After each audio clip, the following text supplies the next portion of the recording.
Well, hello, hello. We're back again for another Wet Ink Wednesday, and I have the pleasure to talk to Steffie de Vaan of so many projects, all across the world of darkness, contributor to legend lore, and multiple times with Wet Ink Games. So, Steffie, welcome. Thank you for doing this. Yeah, thank you for having me. I'm so excited about our new shared project. So Yes. Which is, I mean, there's no people. It's gonna have the branding on the thumbnail, so like, there's no reason yes, to hide about it. It's OMG Cats. We asked you, Brandon and I last year to like, hey, I think you'd be great at writing this, and you and Liz have been working on it, and it is coming in great. So we're yes, very excited about it. yeah, same. Uh, So I definitely want to ask you about that in a minute, but I want to hear because I feel like I've heard you on a few interviews. I mean, as I said, you've got a lot of Mhm. titles. You show up on things. I've heard you talk, um, but I don't know that I know how you got started as a game person. Um, I mean, you're so the question that I've been kind of summarizing this with this year is what's your first memory of like game as like a thing? And I don't want to make it about a product necessarily, but it's like there's a difference between playing games with like a ball and a Mhm. stick and some mud, and then like making like this is a game that comes in a box and it's got a specific set of Yeah, yeah. rules and like so what's an early memory of like a game as like a distinct thing as opposed to just free S- play? yeah. So it's not a role-playing game, but my parents and I used to play Rummikub. It's the one with the tiles where you have to make sequences of numbers. And my mom is both extremely good at that game and ruthless. She doesn't care how old I am. And she took a long, long time. And I remember uh, being very, very frustrated because she would take a lot of time on her turns, and I was like young, so I was bored like hell. Mm, And then to make it worse, she would win all the mm. time. But I did grow up to be probably the best Rummy Cup player in my circle, so it paid Mm. off in the end. Like I don't win every game, but I win more than I lose. Oh, that I I have a similar experience with the game with the Reiner Knizia game Samurai, which is another tile placement game, and my dad would look, he would study at the board every turn. He would look at every tile and he would like have it just in his mind who had Uh, scored everything so far, and then he would make his placement of his tile, and he was very good at that. But it was through he would take a long time on his turn and be very deliberate. He knew exactly yes, what he was doing. yeah. Uh, yeah. Well, that's so. When did then? Yeah, I mean, that's. I think most people. I would be surprised if most people's first game is a role-playing game. That's sort of Yep. comes later in a person's development to handle the kind of structured imagination game that is role-playing. Mhm. So what is the first kind of role-playing games that piqued your interest later? And you know, Yeah, so I kind of rolled into it. I played the X-Files collectible card game, oh um, and man, and I still have my cards, um, amazing. and nobody else played it. So No, I, no one I else played that game. so I met somebody online near me who played it, and then I did what I always tell people do not do. I met this stranger from the internet in real life, and he turned out to be a super. He was smaller than I am, and I'm very small. And he was so nice. He was also meeting strangers on the internet. So he was the same as me, like obsessed with the X-Files, loving games, kind of naive.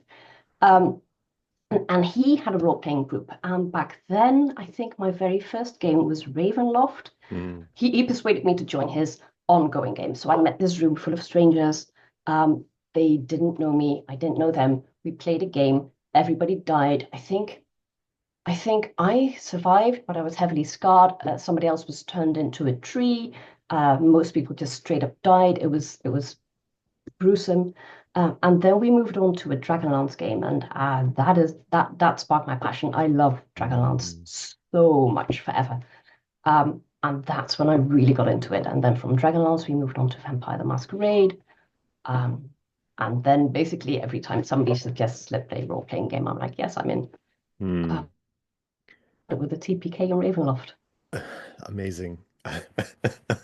I mean, that's one of those like indelible memories, right? If that's your first taste of it, right? You're like, Yeah, that's, my first taste is more like, well, we were gonna play and we were gonna make characters and then we got distracted by oh, other things. And so like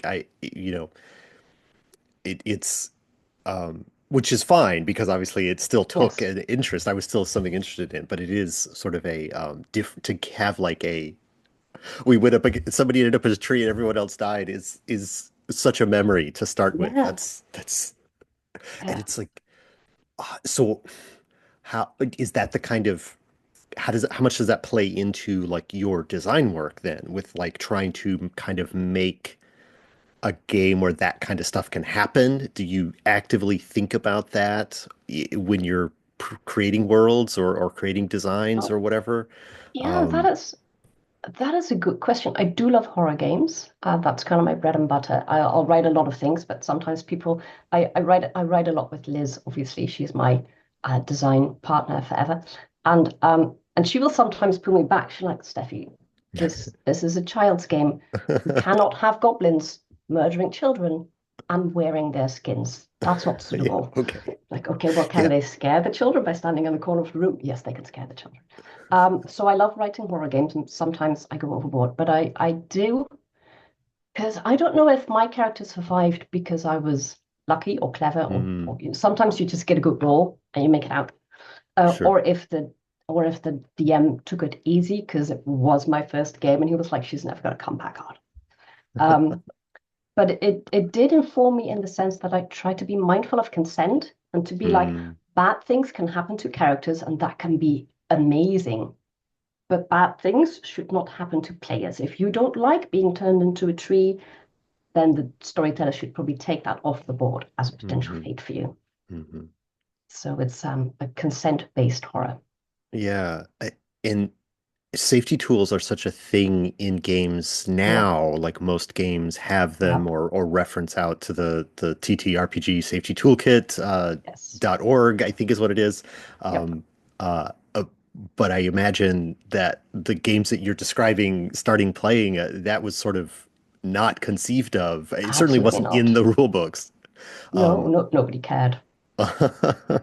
so like, I mean, is that what has that been like? Because I'm not like I guess what I'm asking is like are you a part of the responsible for like making this a thing when you encouraging that? Like are you were you trying to put that into games from the beginning then or Yeah. of your designs or is N- that yeah, once I started doing my own designs, I did a lot of work for hire, and then it's, that game designer decides what goes into it. And hmm I first books that I was hired on didn't really have a safety and consent section, and now everything does. hmm So that change did happen somewhere along the way. In my own work, where I get to dictate what goes in and not, I've always included that because I think it's very important to make a distinction between the player who sits at a table and rolls dice and should have a good time, and the character who goes through terrible things. And that is also a peculiarity. I'm very particular in my writing, where I'm like, the villainous innkeeper should not be stabbing the player. You should always have that, like the villainous innkeepers stabs the character. I'm very hmm particular when it comes to the use of language in that way. I think it's very important to have the distinction between the player and the character. And I love it when bad things happen to good characters, but you do need to be in a place where the player walks away and goes, oh my God, that was cool, and not goes, well, that was distinctly terrible. yeah yeah is it like what is the because there is such a that uh, I mean, I'm a advocate for the separation of player and character, and particularly it comes up for me like a lot with player knowledge, like versus character Mm, knowledge. yeah. Like, the okay, we've all read the monster manual, we know what the signs are. Like this is, but your characters haven't read the monster manual, so Yes. they aren't supposed to be on guard yet. and like you are as a player are kind of buying into the eventual surprise of the Yes. characters discovering this thing. Um, and that's similar to consent, I guess, but not exactly, but that same Yeah. separation of player and character. But then there is sort of like a, I don't know, there are some games designed, like there are some like game techs talk about like they address you, the player, but then Yeah.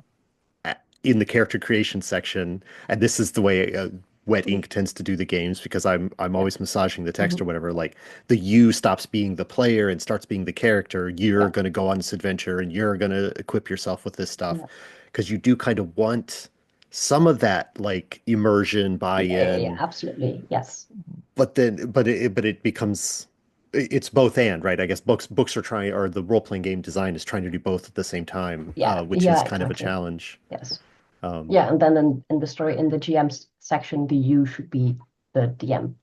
right, right, right. You and then yeah, because the DM is then or the GM is not uh Yes. they're not even playing a character. Well, they're playing mini characters, but they're playing Yeah. the it's usually table advice, like table Yeah. management advice Yeah. or like how to build stories or whatever. But Yeah, and it's better for immersion writing flow. I once had a client who was very particular that I wasn't allowed to use you in the text. Nowhere, nowhere. mm, Um, so then the storyteller's chapter was like the storyteller should hmm. as the storyteller should consider that. I'm like, this would be so much better if I could just say you should do um this or take this into account. But they were very particular about that.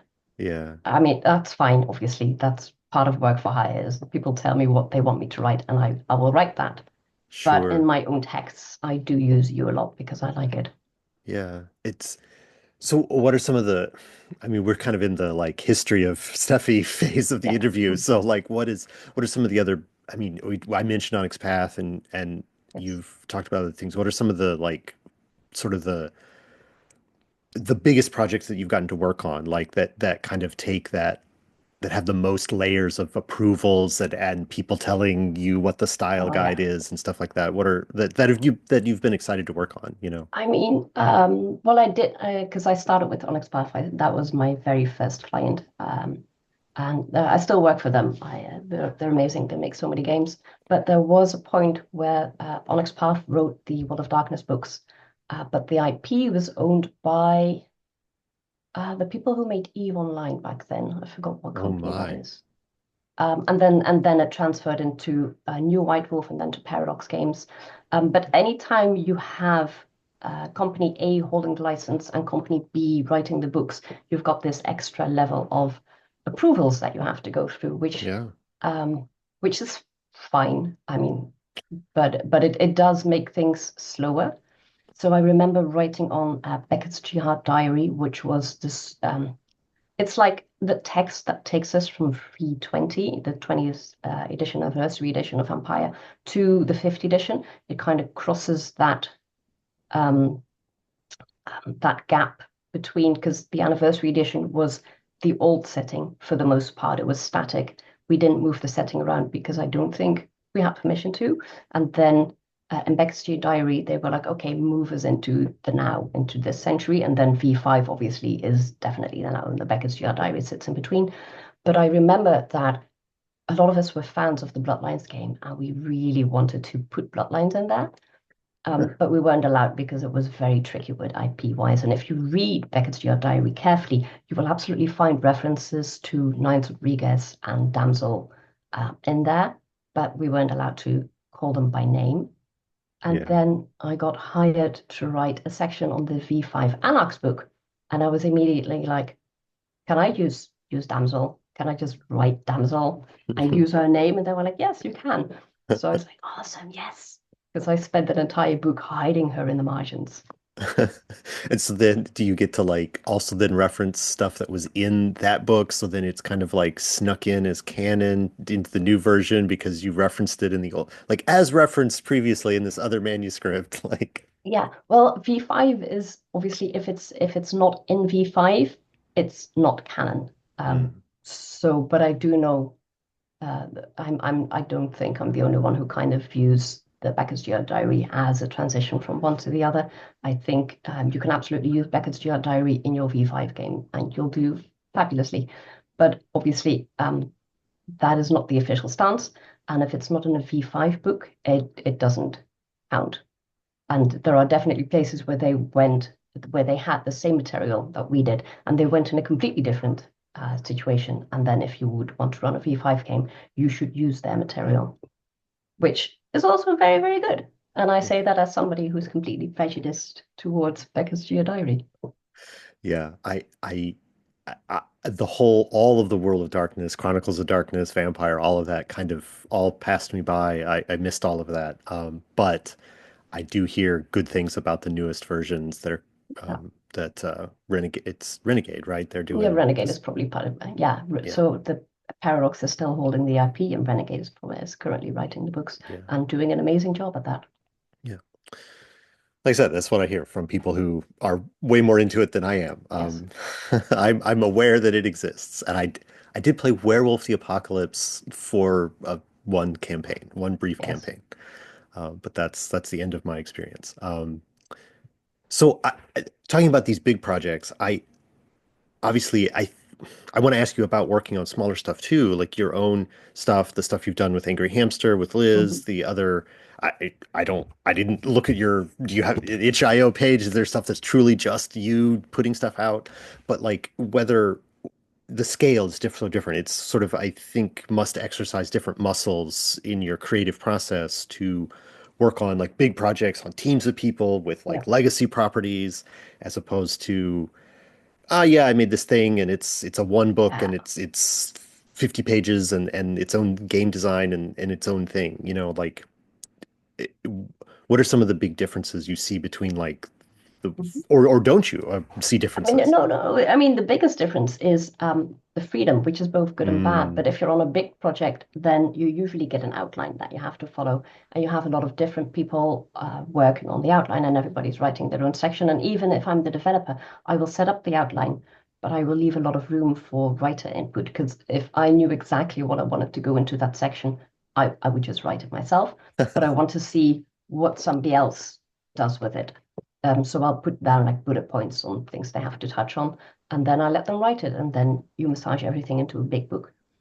But then if you're on your own independent projects, then you do all of the writing, which is good because you could do whatever you want. But there are places where I'll go through a text and it write this. God damn it. I'm the one who should be doing that. You can't outsource it. You can't be like, oh, I need an escalation mechanic for this, and I don't know how to write escalation mechanics, so I'm going to assign that to somebody else. Like, no, you're it. You're the one who's writing it. Um, which and you can kind of come up with your own mechanics. That's what you did with the +1 system. You test something. You're like, oh, I want to use I want to make it simple because I tend to like simple systems. Um, because I want to encourage player creativity. So I don't want you to be completely beholden to a character sheet. I want you to be able to try whatever your character would think of, and then we'll figure out what your dice pool is. Um, but yeah, and I love writing mechanics. I'm not necessarily, I do think I'm good at it, but I don't think I'm the best at it. But I like designing a system that works for the story you're trying to tell. mm. Whereas obviously, if you're writing for somebody else, you're using their system. And there will be places. There was a while back where everybody was doing gumshoe detective games with the fifth edition fantasy engine, which if, that is industry speak for the D&D system, but Yeah, yeah, yeah. you can't use it under that name. So they Right, used the right. fifth edition fantasy open game license, and I was like, yeah, But those are but two there are different gumshoe things. systems. We have really good open source gumshoe systems. Use one of those. But there was a while where people did everything under the fifth edition system, and I'm like, Yeah. but that is not the best system for the job that you are trying to do. Well, yeah, you can, I mean, I think maybe we're finally past that point, but there were definitely, from publisher side, there was definitely like, just slap 5e on it and people will buy it. Yeah, Uh, and it's so still because Liz and I wrote a very specific indie game a while back, a couple of years back, called City of Blood, which was where the macabre, and it the sold. two of you made a weird and macabre thing. I'm Who would have seen shocked. that coming? It was we had tarot-based mechanics, and for a Mm, weird macabre tarot-based game, it did very well. But we did both acknowledge, like, if we had just published this under the fifth edition, um, it would have done infinitely better because that is often what sells. Yeah, it's a. I mean, this is look. I don't want. I don't want to talk. I do. I should cut this out. But it's like Yeah, there's some big campaigns that have happened recently that are like that are things people know, and I'm looking at yeah, their and like why do you have to have a thing that everybody's already known and already done in order for it to have that big of a success? Why can't yeah, new and wonderful designs have that much success? And it's because people like what they know, and I guess I yep, shouldn't be exactly. mad about it. But Yeah, yeah. So I get it from a publisher standpoint. I get why we would we use fifth edition, like totally. Um, yeah, yeah. but as a designer who likes to link the mechanics to the story you are trying to facilitate, I'm like, no, no, but that is not what you should be using. There are There's better just ways not to do this. there's just not a lot of and this is going to serve as I guess a transition to talking about cats and the plus one system, but like Mhm. there isn't you use all the dice in the big ampersand game. That's what I usually refer Yeah. to it as. But there's not a lot of other things that you do. I mean, you've got s- difficulty checks, and Yeah. a certain die is used for those, and then damage is usually the other dice, and that's there's Yeah. not a lot of ingrained mechanisms to play with, to adjust Mhm. to, which is, I mean, not directly, but that is part of the reason why Brandon and I decided to make this game system, the plus Yeah. one system, that as it was not originally called that, it was just a um, dice and cards are things that because our World War One game Never Going Home was the first game to use the plus Mhm. one system, and like soldiers would have had dice and cards. They wouldn't have had D20s, and Yeah. they wouldn't have had fate dice or fudge dice, I guess. They would have had regular Mhm. D6s and they would have had playing cards. And so that's what we used for that design. But then having made that decision, then we open up the space that it's like Mhm. we got two things and they're in conversation with each other, or they're not in conversation with each other, Mhm. or you can do different things with the dice or and the card, or the same things with the dice, but different things with the Yeah. cards. So it's kind of worked out as like a thing that is kind of that we're I mean, I don't know, we're trying to make it a thing. Yeah. It hasn't been, you know, we're still chasing Onyx Path and Pelgrane as far as like biggering the business, but we seem to be doing something right so far. Um, Yeah, you definitely are. thank you. So I want to talk about cats and kind of what specifically the work was like, because you talked about like having matching somebody's rule set and getting sort of a to-do list from a publisher, Yes. which is definitely the case with this. Like we had a very specific Yes. request about like, hey, look, we already did Doggos, Sarah Kennedy did it, and it looks it is what it is, and it looks great, and we want it just like this, except replace dog with cat everywhere, and a few other adjustments. So it wasn't necessarily a hugely creatively challenging project, at least on paper, but um, to get that assignment and to work with it, what creative interest have you found in? Because it is not the text that you are delivering is definitely not a like find and replace job in any imagination. So like I don't know, just talk about what the experience was working with it or whatever.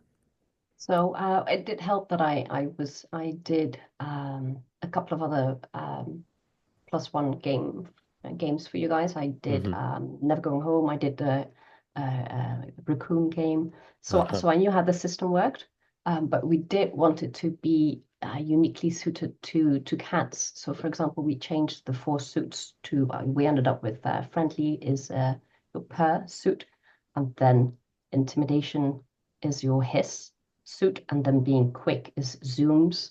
And then specifically for cats, we decided that they had to have some sort of we originally we called it aloofness, but I think we finally went with dismiss.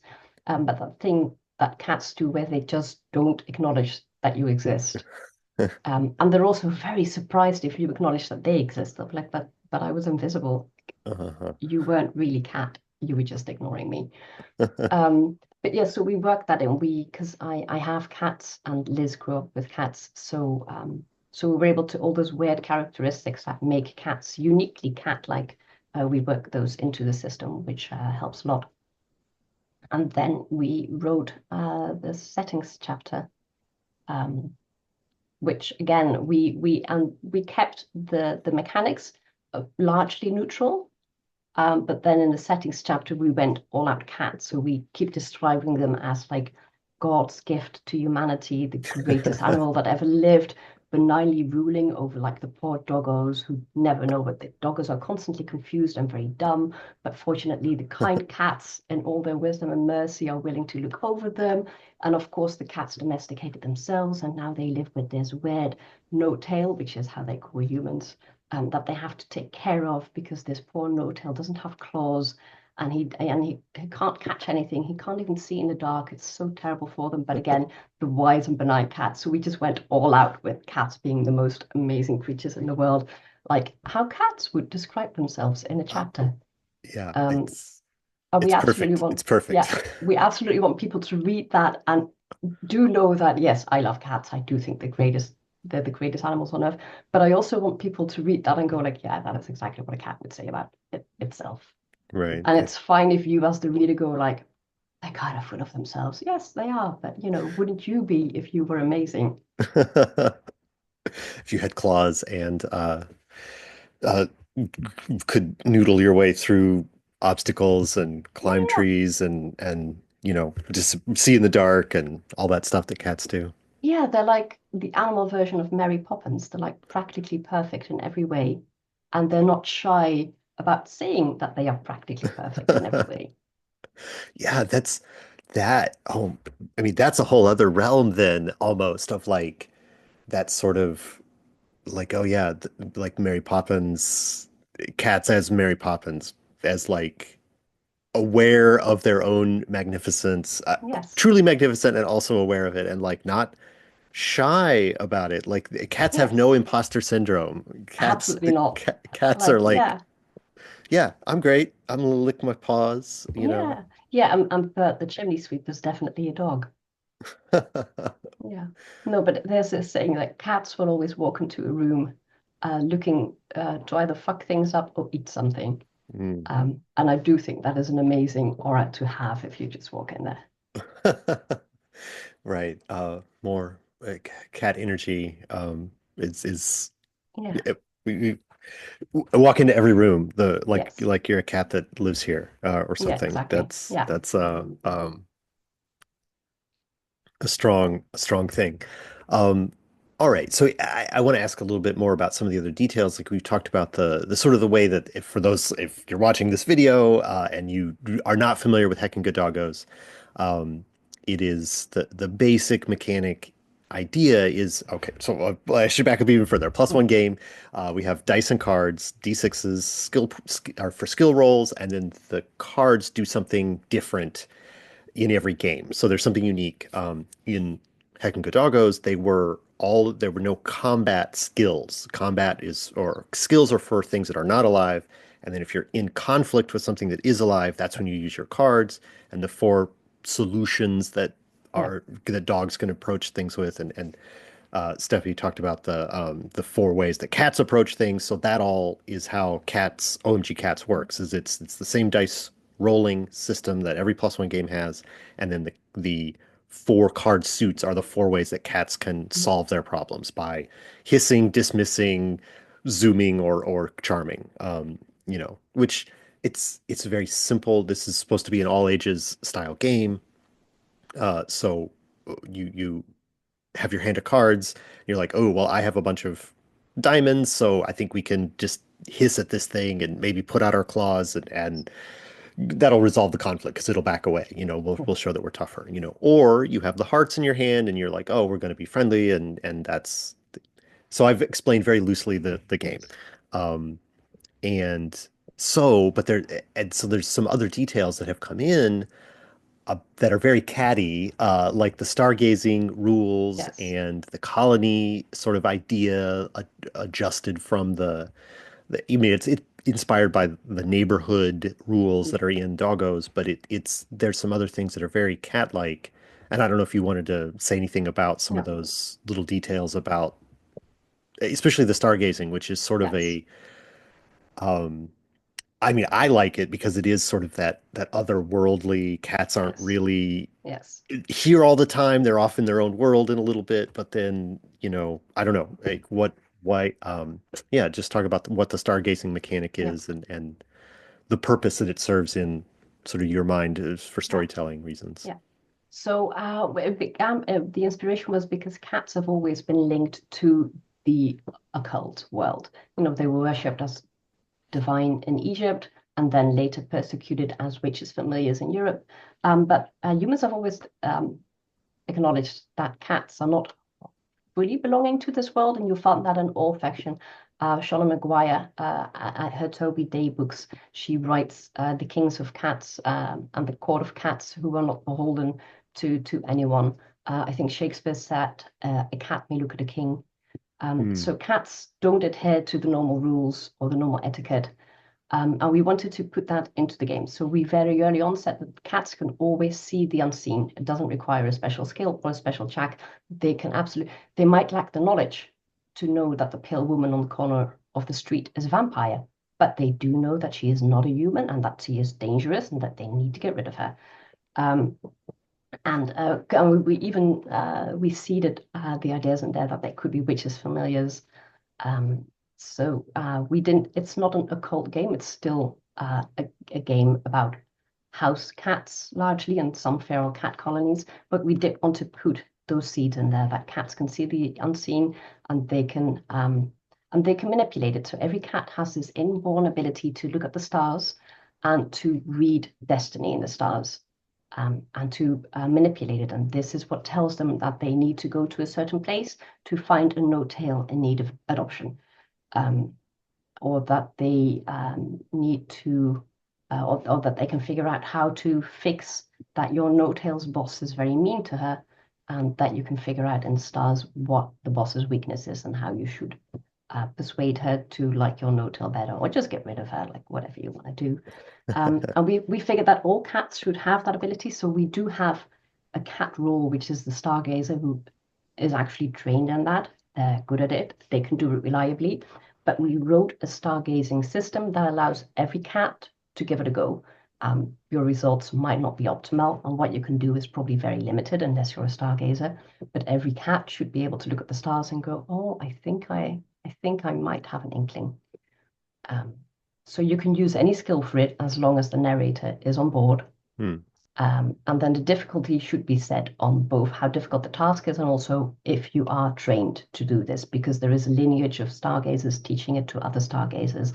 It is something that you learn, much like most people probably do have some sense of rhythm and melody and music, like almost everyone can sing.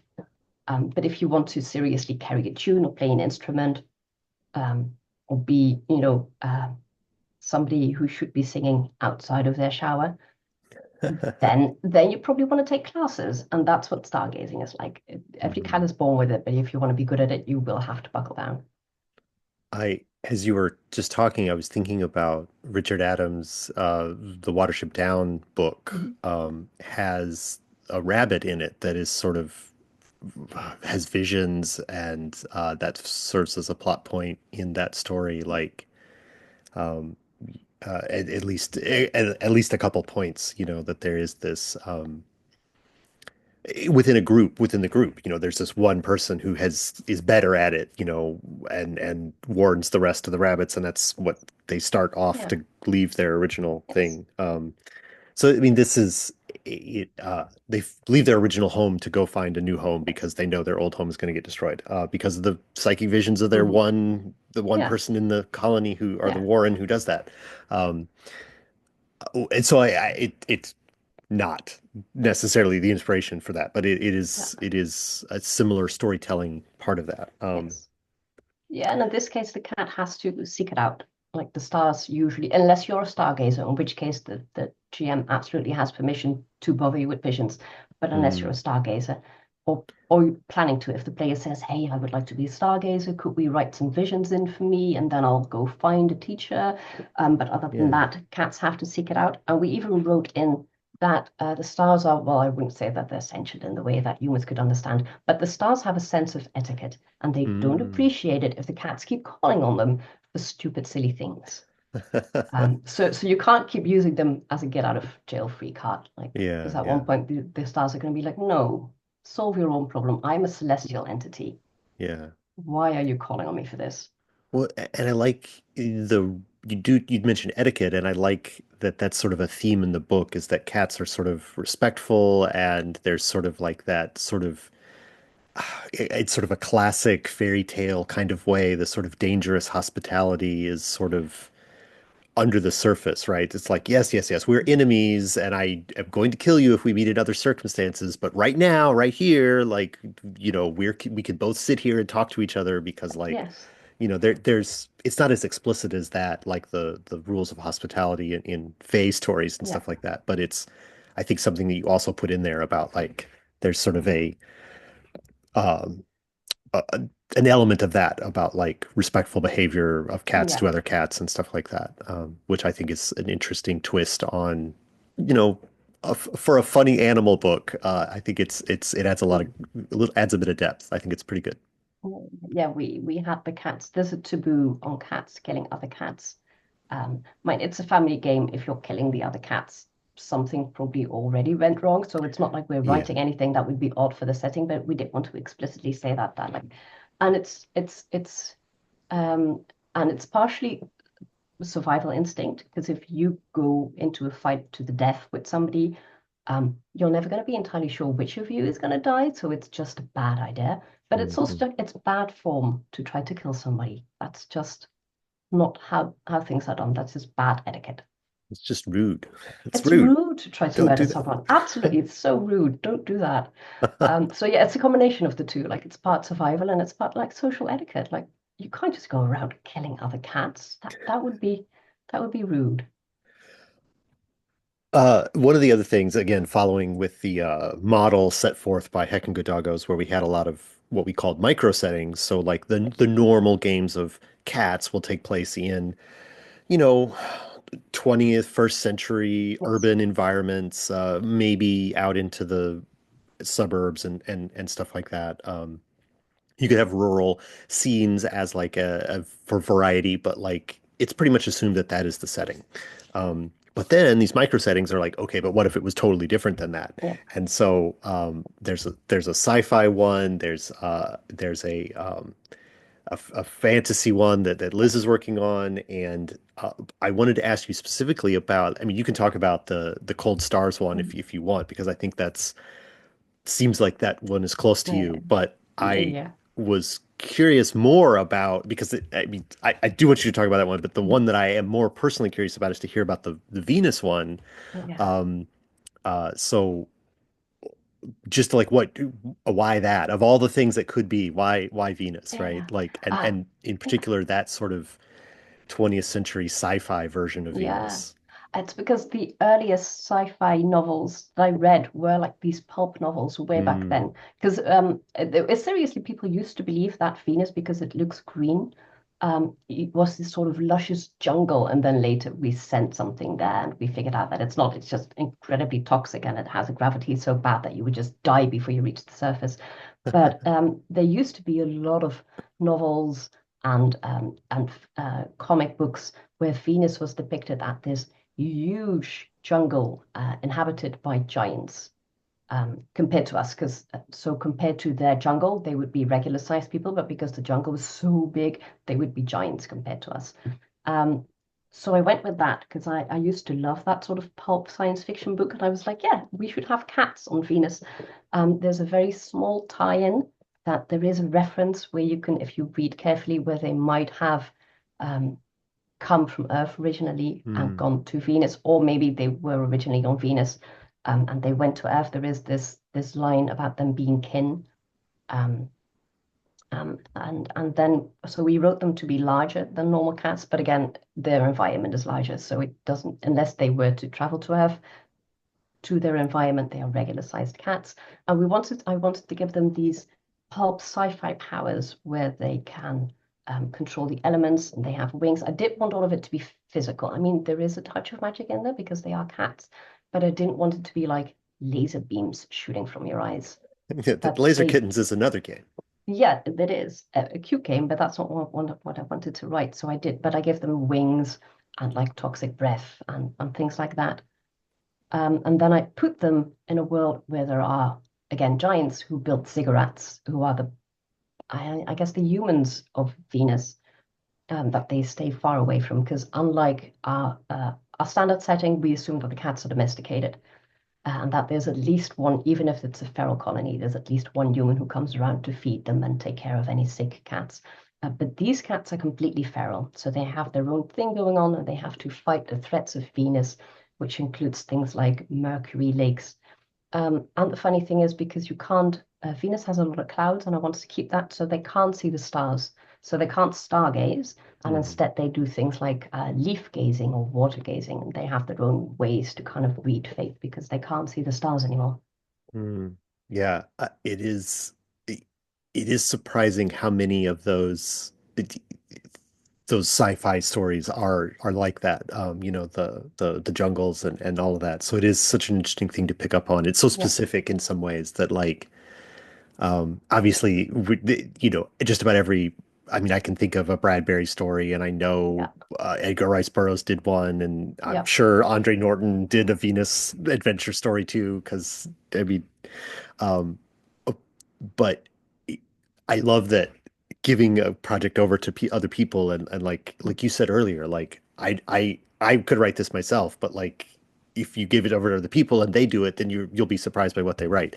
So yeah, like I would not exactly. have picked this as like a thing to do, but it Yeah, is sort of this specific, very subgenre of yeah, pulpy sci-fi, and for you to give it this spotlight, I think yeah, is I would not have thought of it. So it's great that you did because I think it's so interesting because it is so much based on inspired by yeah, like yeah. that specific tiny slice of early 20th Yeah, century yeah, yeah, like sci-fi. the Roger Zelazny and Jack Vaughan's books of old. Yeah. Those were the ones that hugely influenced me. Yeah. And they just wrote things like that. That was before we actually went to Mars and Venus and everywhere else, and Right. it could still be. That's the downside of discovery, because after you Mm, discover, before you discover, it can be anything, and once you discover, it's one thing. yeah. But then, like with Mars, I mean, no one will ever stop writing about like Martians Yeah, yeah, yeah, true, civilizations, because true. it's become its own sort of like, even though, yes, we've all seen the photos of the real Mars and the Yes. rovers and all of that, like you'll still have stories about Martians forever, like as long as, Yeah, plus we are the first generation to see a picture of a sunrise on Mars, which mm, is so beautiful. yeah. Like, yeah, that's worth a few points of fluid reality, I guess. I'll trade jungles on Venus for a sunrise on Mars. Yeah, well, I mean, there you go. That's that I gotta add to that. That's fun. Yeah. Um, do you want to talk about any of the other micro settings that you worked on, or do you want to leave some of those for the people can read about them on the page, the Yeah, crowdfunding well, page? yeah, but I Liz wrote three. She's still, as we speak, finishing up, so I can't speak to those. And my other two, one is very pastel glitter inspired, and the other one Mm. is inspired by my favorite sci-fi horror movie of all times. People will probably absolutely recognize it when once they read it. I toned it down to family-friendly settings. Nobody's wearing anybody's skin. Um, but I had a lot of fun writing that. Yeah. It is, and the it's such an obvious one because a cat features so prominently in the original. Exactly. Yeah, yeah, So yeah, yeah, it's yeah, yeah, it's yeah. perfect. And Yep. I said this in the notes, and I think you did a great job of adapting this particular gruesome sci-fi movie Yes. setting into something that is, like you say, acceptable for family-friendly Yep. Yeah, it context. is the one where I said, because the adventure as written is for a solo player. So I did say that if you wanted to go beyond the bounds of a family game, this is where you can do it because you probably have one player, so you can Mm. talk to them about what you're okay with. Um, but as written, you can do this with your kids. Uh, they might have a few jump scares, but they'll be fine. Right. The goblin standing in the corner, but not eat, no threat of Right? skin eating. Nobody's wearing anybody's skin. It's Yeah. fine. I like that as like a measure of Yeah, exactly. like how horrible is this? Like, Yes, oh, jump scares acceptable. Like yes. skin wearing, that's too much. Not family friendly. Yeah. Not for that that's the I've been line. told that that's not family friendly. No. Uh, uh yeah, I don't know. Like, I mean, there's a whole other like you know, I mean, I'm in the US, we have Mhm. Disney is like just dripping out of the walls, and Yes. you're European, and the home of wait, no, I almost said the wrong thing. I think he's from Denmark instead. You're not from Denmark, but Yeah, but yeah, there's lots of the European stories do involve a lot of wearing of people's skins. There is a So reason. like Yeah, there is a reason that they called it grim. yeah, yeah. Yeah, because they are not. I mean, yeah, they were explicitly written for children, but children with other sensibilities from parents with other priorities. Right. It's been uh whatever, Dr. Spock. We don't do that anymore, I guess. Yeah. I actually don't know. I think that was more about corporal punishment for the Oh Spock yeah, book, yeah. but I remember that in the Netherlands we have the Efteling, which is like a theme park-ish hmm, for families. But it has a very specific vibe and look. And they had the Red Dancing Shoes, which is a fairy tale of a girl who should be going to church, but instead she's secretly going out dancing. And then the shoes keep moving and she can't take them off. And the original version is that somebody comes with an axe and they chop the shoes off of her feet. And when I was younger, if you went there, they had the Red Dancing Shoes, which was just this plate with little magnets under it that moved the shoes around because you would see the shoes dancing, and they would that's tell the story of this girl. And I specifically remember that they chopped off her feet. And then I went with my own children, obviously years and years later, and instead they were simply able to take the shoes off. Like, hmm. what the hell is this? Why are they playing? They've toned it down. Yeah, now that's wokeism. No, I'm Bring back kidding. the I'm kidding. axe. Bring back the Yes, axe. exactly.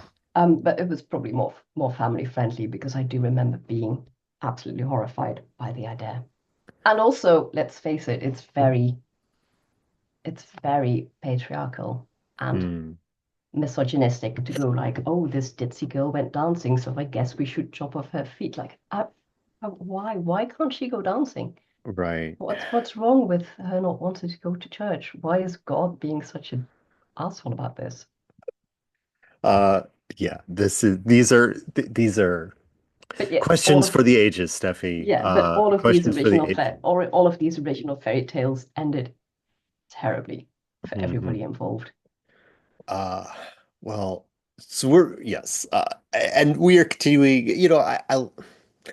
I don't have any children myself, so I'm not as in tune with exactly how much that they children handle or want to handle.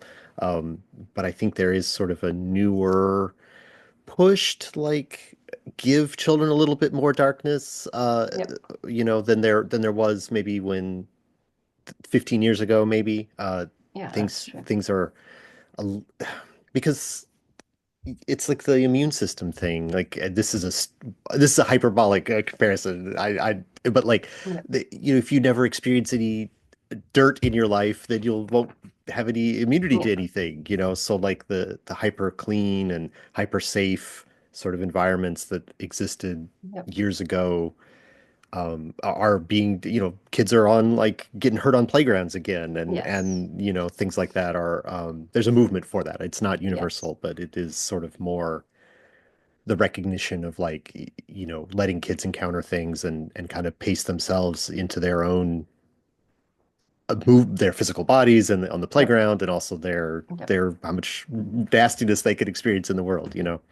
But so we'll see. Hopefully, I that is beyond the scope of one Yeah, yeah, yeah, role-playing yeah. game that There is, is yeah, about there is cats and exactly. There is a middle ground between Neverending Story and Disney. We just need to find it. never-ending story. Is that the worst one? I mean, there's a lot of disturbing stuff in there. I guess the world does blow up at the end of that one, doesn't it? But it gets Yeah, yeah, remade, you know? yeah. But, there was the bit with the horse. Oh, that's true. The Swamp of horse. Sadness. Yeah, It because didn't. my children want to watch the Neverending Story. I'm like, no, I'm still traumatized. I forget about that. I guess it didn't traumatize me, but like I am aware. Yes, Yeah, I do remember that is a thing. That yes. that movie pulled very few punches. Did not pull its punches. No, it did not. Okay. So before we start to Yes. begin to wrap up here, I do want to have you have any opportunity to talk about anything else that you may have worked on recently, or like you could promote, what which afterlife or whatever. Is that the Hmm. most recent thing that you and Liz, I'm sure that's not the most recent thing you and Liz did Yes. together. That's just the one I remember. Yes. But anything else you want to promote or talk about that you're working on or that you're Um, happy to point people to that if they've enjoyed this discussion here? yeah, Liz and Liz runs Angry Hamster Publishing. The last big Kickstarter we did was Witch Afterlife, um, Witch Faded Souls, which is a game about selling your soul to a devil under desperate circumstances, and then realizing that that was probably a very bad idea. And then the rest of the game, you are spent dealing with the consequences of your own very silly actions and seeing if you can somehow win your soul back for yourself. It's amazing. It kickstarted actually a while ago, but I don't know if it's available on BackerKit because Liz handles the logistics. I'm a very bad partner when it comes to that. I just write and design, and then Liz make sure that we actually have a game. But if you go to the Angry Hamster website, you can probably find it. I also still work for Onyx Path. They recently launched um, The World Below, which is part of their new Out Earthbane cycle. It's like a post-apocalyptic game. And The World Below obviously explores the people who went underground in the apocalypse, and then they have At the Gates coming later, which explores the world that stayed above ground. And then very recently, I had the pleasure of working on the Welcome to Night Vale role-playing game for Renegade Games, which you can absolutely find on BackerKit. I happen to know, which is, Welcome to Night Vale is my favorite podcast, so I Hmm. was excited to write for them. I, I, s- I know that podcast. I'm tell you what episode that I've made it to because I started at the beginning as I tend to do when I discover a podcast that I like. And I've tried to listen to a couple, they publish twice a month, but I try to listen every week. So I'm in like the years and years that I've Oh listened to yeah, that yeah, yeah. show, I'm catching up slowly. They've been around for a long, long time. Yeah, Yeah, I think it's 2012 is when it started. yeah. But episode one, I'm in the 170s of however many they have. Oh, well, you're slowly getting there. I'm catching up. I'm catching up. Yeah, The yeah. so 173 was the last one I listened to. I also really Okay. enjoy that podcast, and Yeah, same. Because um, it ticks all of my boxes because they have it's about if people don't know what a podcast is about, it's about a truly terrible, horrendous, deadly town. But then the people we're on 264, so about 100 episodes left for you. yeah. But then the people who live there are all trying their best and they're very community minded and they're kind of friendly and relaxed and they just have to handle all of this very deadly and weird shit that the town throws at them. And that is exactly my I like good people in bad circumstances. Mm. So like I know that like Magnus Archives has been adapted to Yeah. a thing, and Old Gods of Appalachia was also a podcast, Yeah, that Oh Gods is amazing. Yeah. and so there but I don't listen to those podcasts. I do listen to Welcome to Yeah. Night Vale. So like I guess I do listen. I did start Magnus Archives as Yeah. well, but the point is what is the what kind of how do you make that weird show with like humans but also like tiny people that live under the ground Yep. and like Yep. immortal glow clouds and like how do you turn all of that into like like the stuff you think of as role-playing games, character Yeah, yeah. classes, adventure paths, special moves, like could you talk about that a little bit? Like Um, what actually got what you've made, how you've made it yeah, into a game? I had I did the easy job. I had to write the scenarios, which means Mm, that somebody else did the mechanics. But they used the I think it's called the Essence system that they also use for the G.I. Joe game, Transformers, My Little Pony. It okay, uses two okay. D6s, and they made a specific stat called Weird, which covers Night Vale very well, I think. Yeah, So you have all of your usual skills, and if you want to do something that doesn't fit, but it does fit Night Vale, it's probably Weird. that's there you go. There you go. Very That'll elegant work. solution. Yeah. And they're like those all those ones are sort of like tied together, at least the Hasbro based properties like My Little Okay. Pony Yeah. Yeah. and the Power Rangers and Transformers. They Yeah. so this is another thing that is theoretically compatible with all of those as well, or is I it mean, I think they use the same system for most of their games. Um, but because I did recognize some of the things from because I also worked on My Little Pony, and when I wrote Welcome to Night Vale, the scenario, I recognized things. So I think it's largely the same system. But as a scenario writer, you have the very fortuitous um, you have to know the system from a player perspective more than mm, a storyteller perception because you need to know how players need to solve this situation. And then sometimes you have to be like the storyteller, handle it this way, but very often the storyteller will know.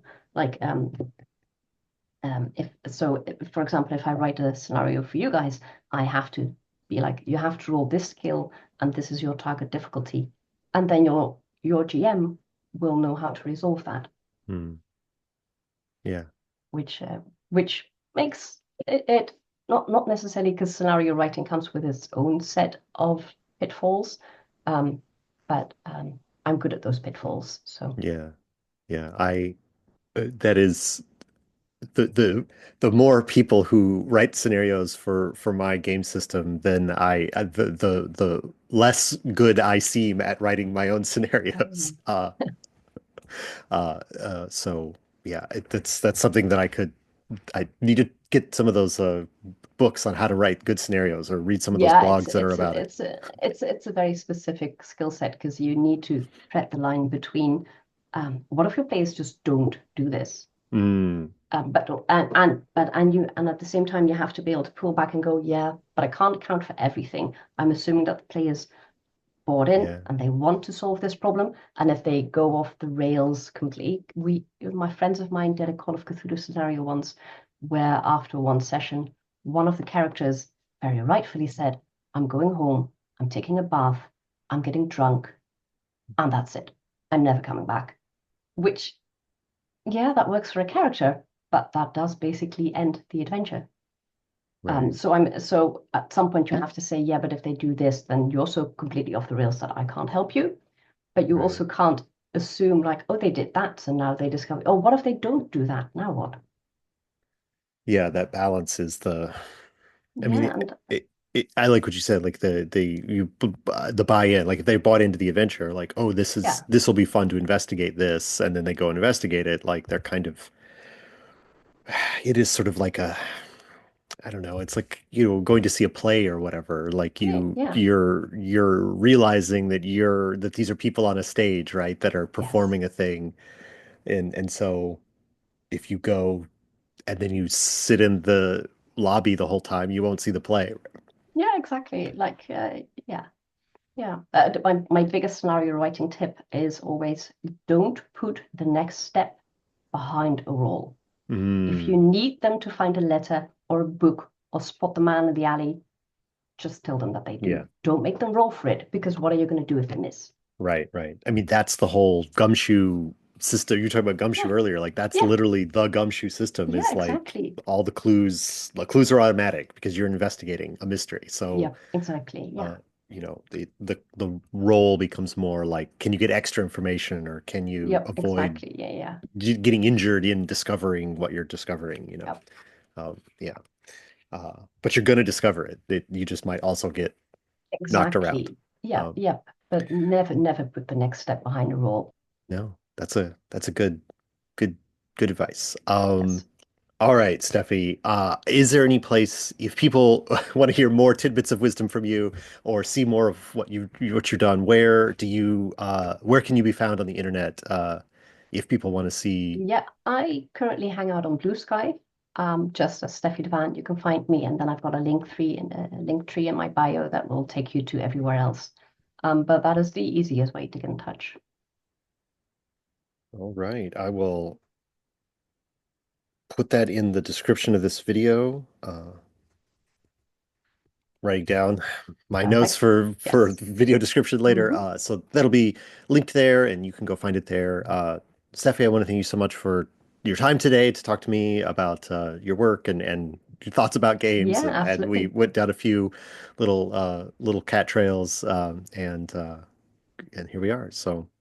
Yes. Uh, for those of you watching the video, this is by the time you're watching this video, the OMG Cats will be on crowdfunding, and there will also be a link to that. This is coming on Kickstarter at the end of March, the last week of March. It'll be out, and so you can back this thing if you want to hear about cats and see some of the stuff that Steffi wrote and Yes. get your own there's we got good things. We got the book, we got the card deck like we did for Doggos that will Yes. feature backers cats. We've got an adventure book that we're preparing.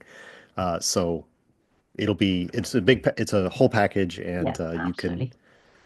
you can get all of it there. So click that link Yes, and follow and back it if you want more cat stuff. absolutely. All right. Thank you so much and have a great day, Steffi. And Yeah, and thanks for everyone you for too. watching.